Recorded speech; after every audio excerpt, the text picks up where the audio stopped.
Welcome back to Griff and a Cast, a show that discusses about anything and everything. So to start off this podcast, I do have a couple of announcements. First of all, next week I will have my first guest on the show. It's going to be very interesting. I don't know what we're going to talk about. It's pretty open in the air, I would say. I don't have a set of questions or anything like that. I'm just going to pop them on and we're going to talk about life. If NASCAR does pop up, we'll talk about that, but otherwise, we're going to talk about anything. It might be a little longer than half an hour, but again, that'll happen next week, so stay tuned for that. Also, I am working on a NASCAR show. Now, I mean, I'm not like working on like a different show. Like, I'm going to create my own show. Excuse me. All right. So I am going to be doing a little kind of like 5 takeaways from each like NASCAR race, and it's going to be visual. I'm going to have lots of different visual gags, some different memes going on, just something to, lighten the mood. And I'm going to try to get it out like every Monday after the race is done, and the reason for that is so that you guys can like get a good take on what's going on and just have a good time. And that's the important part. And then the other thing too is, along with One More Spark, which I'm going to get more in depth to later, I am going to be working on other content as well. I'm not going to announce exactly what it is, so all I'll have to say to that is stay tuned for that. Alright, so let's get into the 3 words of the week. Now, if you guys missed the first episode, what I do is every week, if there is a word that I either don't understand or I felt confused about, I look back and I look it up and I give myself an idea of what the word is. So 3 words that I looked up. First one, the word is surmise. S-U-R-M-I-S-E. Could be used as a verb or a noun. And so the verb's definition is supposing that something is true without having evidence to confirm it. So it's like an assumption, if you will. And then it could be used as a noun as well, a supposition that something may be true even though there is no evidence to confirm it. So pretty much like an assumption, if you will. And you know what they say, if you assume, you make an ass out of you and me. So. And actually one thing I want to do too is I want to kind of talk about the source of each of these words. And so the word surmise, that word, I'm going to double check here. I actually wrote it down in notes. Fun fact, I actually took notes. Let's see if I could find it here quickly. Where did I put those words? Surmise. Yeah, so surmise was used in the 4th Harry Potter book. I don't remember the exact line that it came from, but I believe it was Dumbledore who said that. And I'm going to talk a lot more about Harry Potter later in this podcast. So the second word, or not really word, but acronym is MMO, and that is used in the video game universe. And where I heard this, one of the podcasts that I've been experimenting with and listening to is the Geek to Geek podcast. If you guys are down with like video games and like Magic the Gathering, I do recommend this podcast. But the term they used a lot is Massively Multiplayer Online, or MMO. And I didn't know what MMO meant until today when I looked it up. So, and that's kind of like, like World of Warcraft, RuneScape, those are the real only 2 that come to mind right now, but if there are any others that you guys could think of, go ahead and throw them in the comment section down below. And then the third word is disingenuous, and how you spell that is D-I-S-I-N-G-E-N-U-O-U-S. It is an adjective, and it is not candid or sincere, typically by pretending that one knows less about something than one really does. And I actually heard this on the H3 podcast. I'll probably down the road I'll talk more in depth about H3 Productions, but one of the big inspirations for this podcast is the H3 podcast. I believe, let me think. I don't remember which one. I believe it was Boogie 2988 podcast. And I believe it was Boogie himself who said the word disingenuous. And it's like, oh, that is an interesting word. Let's look it up. And I looked it up, and so I did. So I guess my challenge for you guys is pick one of these three words and try to purposefully use them in your talk with other people.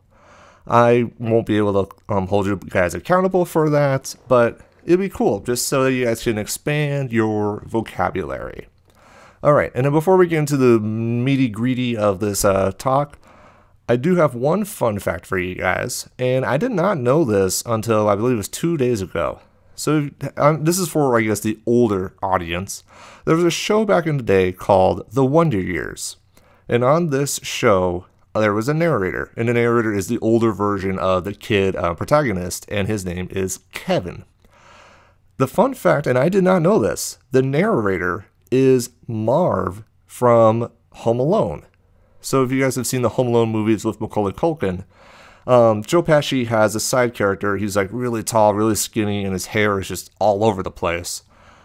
That is Marv, and Marv is the narrator on The Wonder Years. I did not know that, and that was one of those things where it's like it was like two worlds coming together as one. So yeah, there you go. Just you can take that and you can run with that. So let's talk about the grind. This is kind of the big thing I wanted to talk about today. So if you guys know, just a little, I guess, backstory on kind of what's been going on since the middle of August, I decided to take the route of working hard at different jobs so that I can get enough money so that I can do like this YouTube channel full time. So what's been happening is I believe it was like, August 14th, I believe was when I started doing this. I picked up a job at a facility that, how do I explain this? They create software for car repair shops so that they could create estimates. And then my job in that was to, in a way, persuade other car repair facilities to use our software. Now, as you know me, I am not the best of talkers, but like the reason I took the job was to kind of help me, if you will, be more comfortable talking, in a sense. And I mean, it sort of worked, but there was a lot of anxiety that came out of that. Especially like you do a lot of what you call cold calls, where you call people up just straight up. And if you don't do it right, it sounds like a sale and they'll immediately hang up on you. And it sucks because it's like you don't, or you like almost want to immediately take it personally, but you know that is not the case. Like they don't know you, they don't know your life, they don't know your backstory. I did that for a couple of months, but we ended up parting ways. And I mean, I don't know. It just wasn't the best fit for me. So kind of glad that I did leave there, but it was all good. Like I did learn quite a few things from that. But then the job that I'm currently at right now, it's very simple. It's so what I do is I take a bunch of mail that is returned back to the company that I work at, which is a bank. And I take that mail and I sort it. And I decide whether it could be remailed to another address or I shred it and it will be completely gone. Very simple. And I just process it on a computer and yeah, that's it. And so the thing is, I work with dual monitors all day long. And mind you, this is a 40-hour-a-week job, and so, alright, and so this is actually a good segue into kind of what my weekly routine is, if you will, and this is why this is kind of called the grind.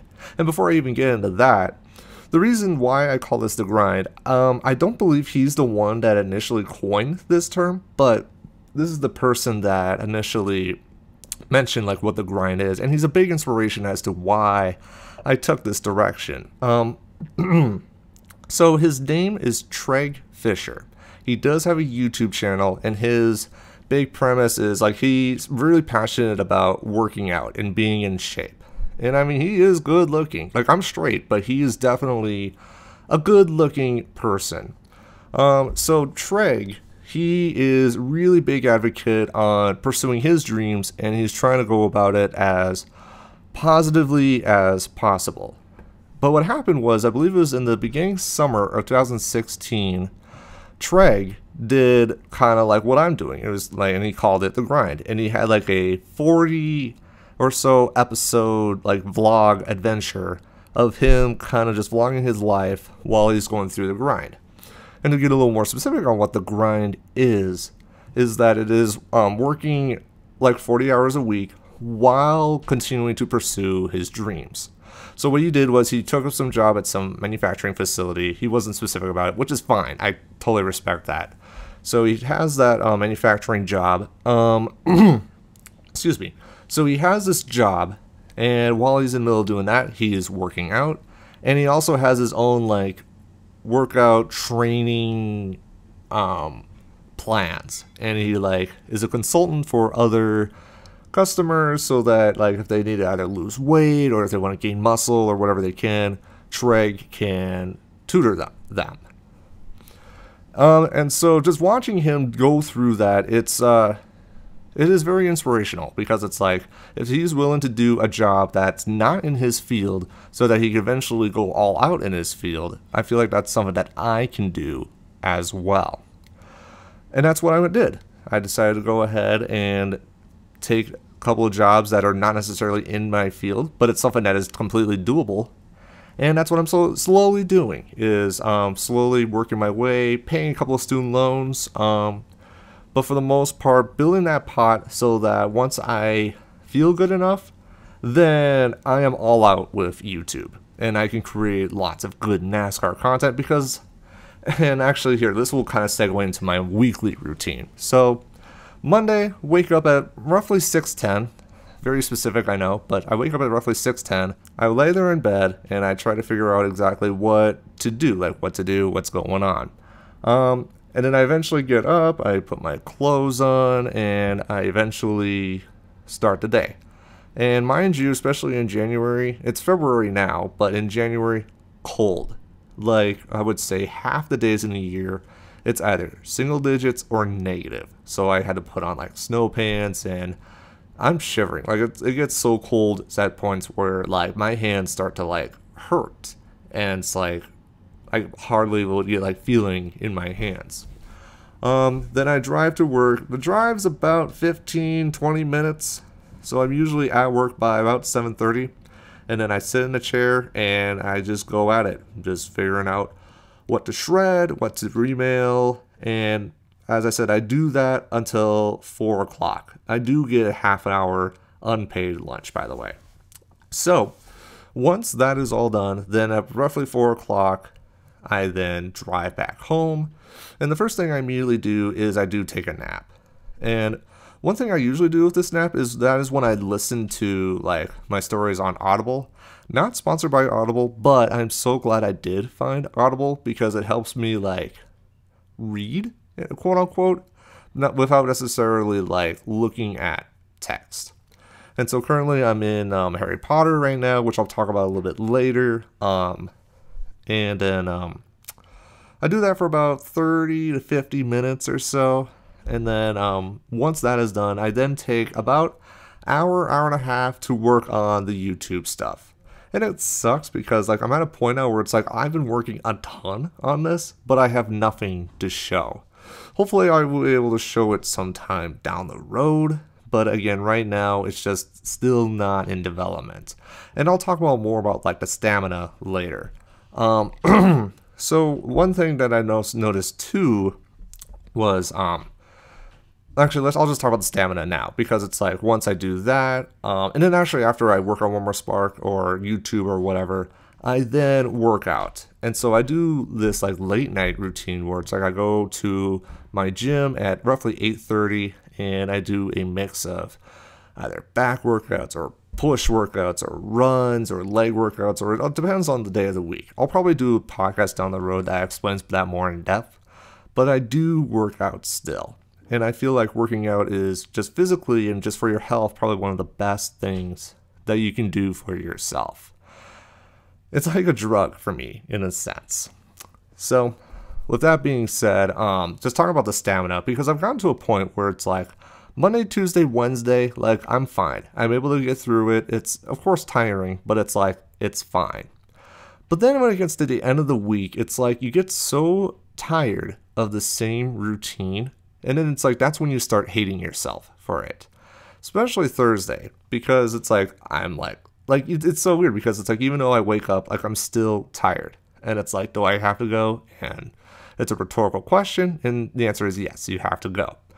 But probably the biggest kick in the butt for me on Thursday was after I like get through, I would say 3/4 of the day, right?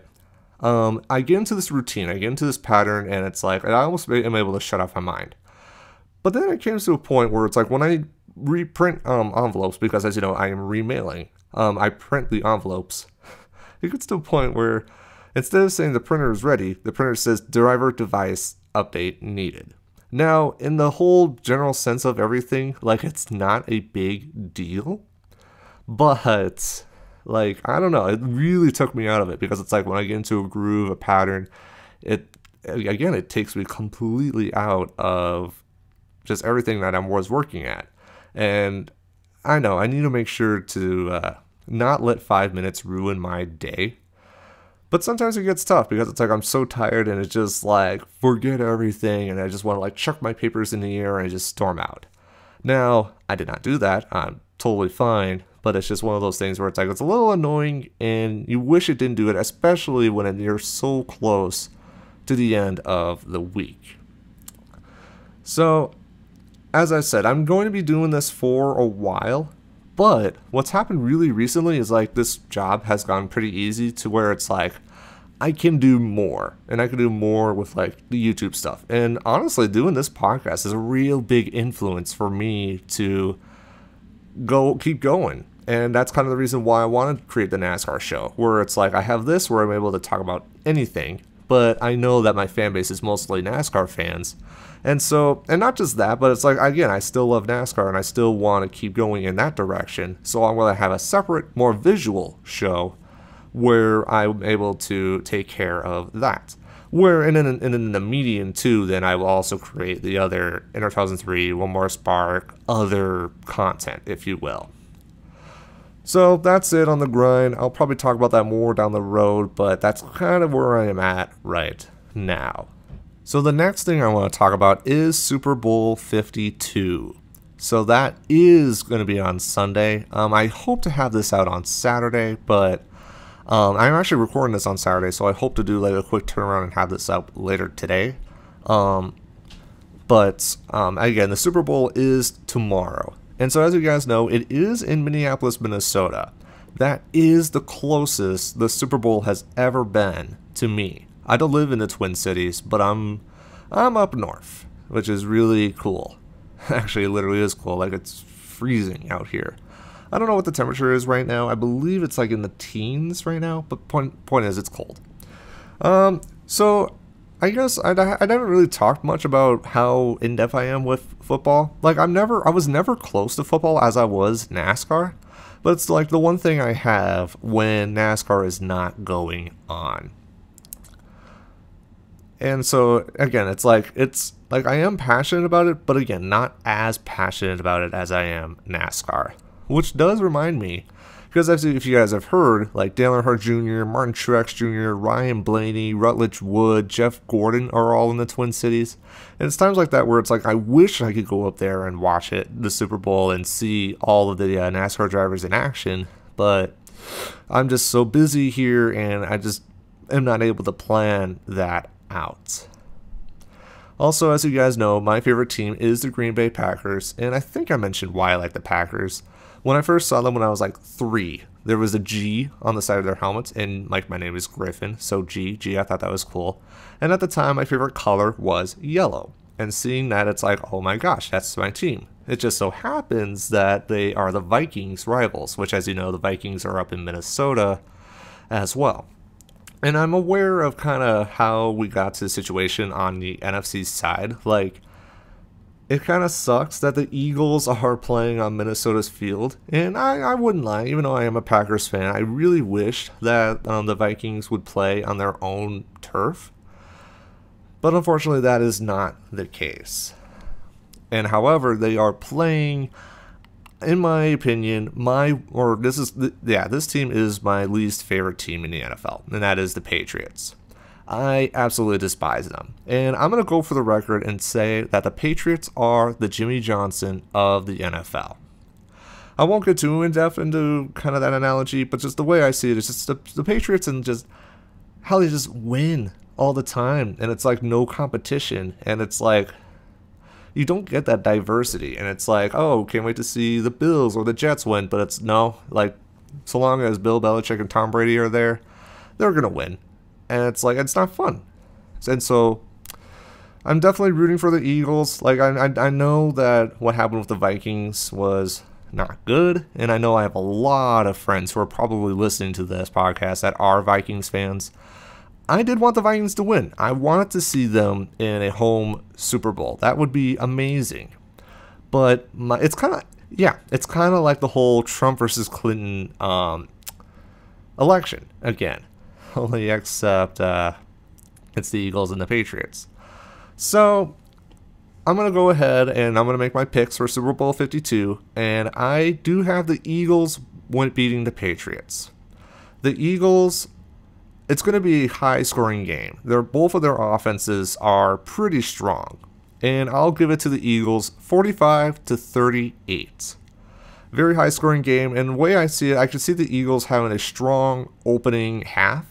And then the Patriots will do their thing, and they will come back and they'll make it close. But I think the Eagles will win it out overall. So that is my take on Super Bowl 52. What are your guys' picks for this Sunday? So the last thing I want to talk about is Harry Potter. I talked about it quite a bit in the previous episode, but I want to have a section more dedicated to Harry Potter. So I kind of want to talk about it a little bit more because yesterday I rewatched the first movie, which is Harry Potter and the Sorcerer's Stone, or if you live up in the UK, Harry Potter and the Philosopher's Stone. And what's really interesting about this rewatching is that this is the first time I've watched this movie in at least 6 years. It has been a long time since I've watched the Sorcerer's Stone in full. And if you guys didn't know already, you can see all 8 Harry Potter movies on HBO Go. If you guys do have the HBO subscription service, you can go to hbogo.com, and if you guys put in your cable or dish service provider, you guys can watch all 8 of the Harry Potter movies there, which is what I did. So one thing that I kind of noticed in this movie, and really the biggest thing that jumped out, is when you rewatch it and you know kind of some of the different plot points, which just as a quick side note, I've read all the books already and I've watched all the movies already. But when you watch it a second time, you look for those other points. So spoilers, in Harry Potter and the Sorcerer's Stone, it was Professor Quirrell who tried to kill Harry, not Professor Snape. And what I find very interesting is, so you know the Quidditch scene where everyone was assuming that Snape was trying to kill Harry on the broomstick? If you look, and it's so cool because it's like not the focal point, but if you look on the side, you see like Quirrell kind of, I mean, he's not moving his mouth like that much, but you can tell he's also like muttering like some good old killing curses as well on Harry. But what's, again, so cool about it is, like, he's not the focal point. They'll have a couple, like, shots on Quirrell, but it's not, again, as I said, it's like, especially on the first viewing, it's like, why are we looking at Quirrell? But then it's like the whole rewatchability thing, and it's like, oh, Quirrell is the one who's going to be killing Harry, not Professor Snape. And then there's another scene, too, where, like, it's, well, what do you want to say, 3/4 of the way through, where Hermione, Harry, and Ron were talking about Snape, and they had this, like, wide shot. And there was this really cool point where it's like Snape is like going to a door, but then he does this like weird like turnaround thing. But there was no focus on that. He was so out of the shot. And it's again, it's like something where it's like you had to watch it twice in order to recognize that Snape did that. Because again, the focus was on the kids. There was no focus because, like, especially how tall Snape was, he almost blended in with the rest of the students. So it's one of those things where rewatchability, like, there are some movies out there where when you do watch it twice, it's cool because you are able to see exactly what changed. Well, not exactly what changed, but it's just like a different perspective, if you will, which is really cool. And so another reason why I'm kind of like revisiting this Wizarding World is I just wanted to get an idea of just kind of like how that world works, but also just the whole school aspect. Because I will admit, there are some parts of school I did miss. Just the whole social aspect. And one thing I do confess is I was not a social butterfly. I was not out and about with friends. Do I regret that? Yeah, but at the same time, it kind of makes me who I am, and I probably wouldn't be exploring as much as I would about the world if I didn't have those lack of experiences. And just, again, the whole school aspect is kind of interesting, and like, you know, how it's like a common room, and they have like dormitories, and there are definitely quite a few like nitpicky things about the world that I kind of noticed, and it's like, why did some of those things are the way they are? Like, I guess one question I have is, so you know how Harry, Ron, Neville, Dean Thomas, and Seamus Finnegan all share like one dormitory? Are they the only boys of that year for Gryffindor? Is that the reason why all 5 of them share? Or is there like another group of 5, like first years or whatever, that are also in Gryffindor, you know? And then another question I have too is like, so you know how like Fred and George Weasley, they are like a higher year. Do they have their own like dormitories? I don't know. I guess it was never really explained because like Percy is like, boys' dormitories are to your left, girls to your right, or I think it was vice versa. I don't remember. But the point is I'm sorry. Guys are to the right, girls are to the left. I remember that's what Percy said. But again, so my question is like, where do they go? Like, is it kind of like a branch thing where it's like Harry and Ron have their own little section, and then it's like Fred and George then go off to like another branch? Or how does that work? And then another little nitpicky thing too, more specifically in Sorcerer's Stone. So you know the troll scene, right? Where the troll goes and tries to kill Hermione, and Harry and Ron is like, oh, they're gonna go to the girls' bathroom. What I don't understand about that is Harry and Ron, they knew exactly where to go. They knew exactly which bathroom Hermione is in. So it's like, is there like one specific bathroom that like all the girls go to? Or is there like one that's like specifically for first years, or one specifically for Gryffindor, or what? They're just like, oh, they're in that bathroom. Because I don't know, because the whole like Hermione yelling thing, it's like she did not yell until the troll started like bashing the bathroom.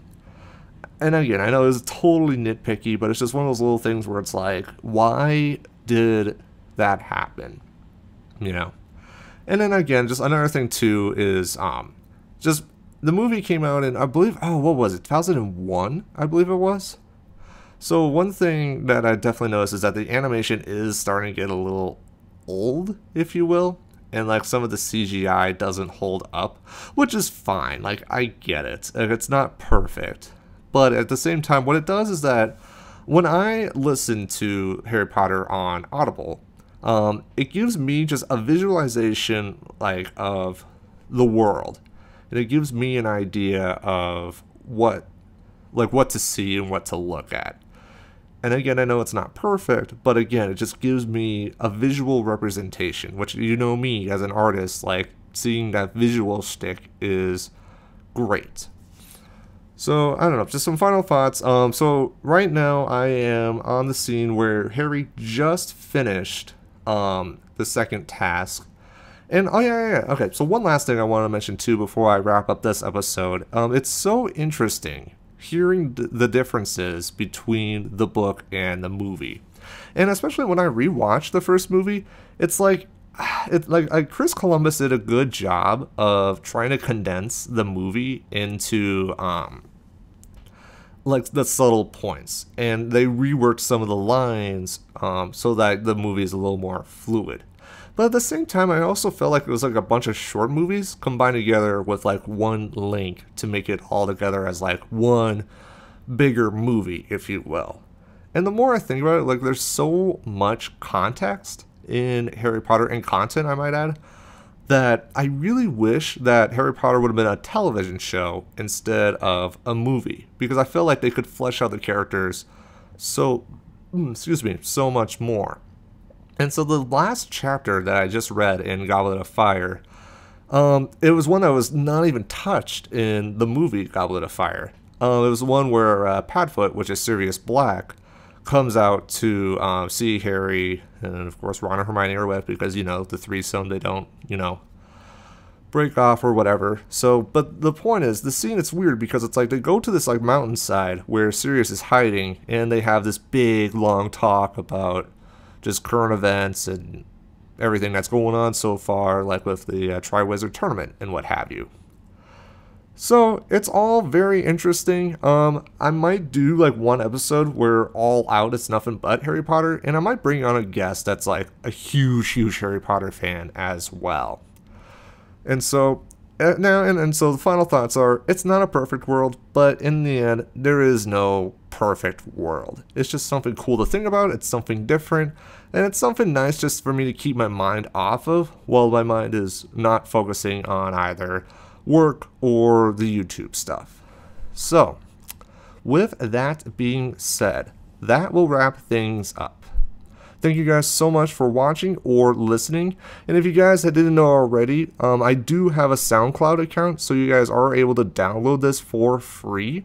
And that is the first link in the description down below. So if you guys aren't able to get this like online for data or what have you, you guys can download it for free, my treat. And so if you guys can, please give a like if possible. If you can, that'd be great. If you are new to this channel, please go ahead and click that good old subscribe button, because even though not much content is coming out now, more will be coming out soon. So, thank you guys so much for listening. Always love the support. And now, let's go make a difference, everybody.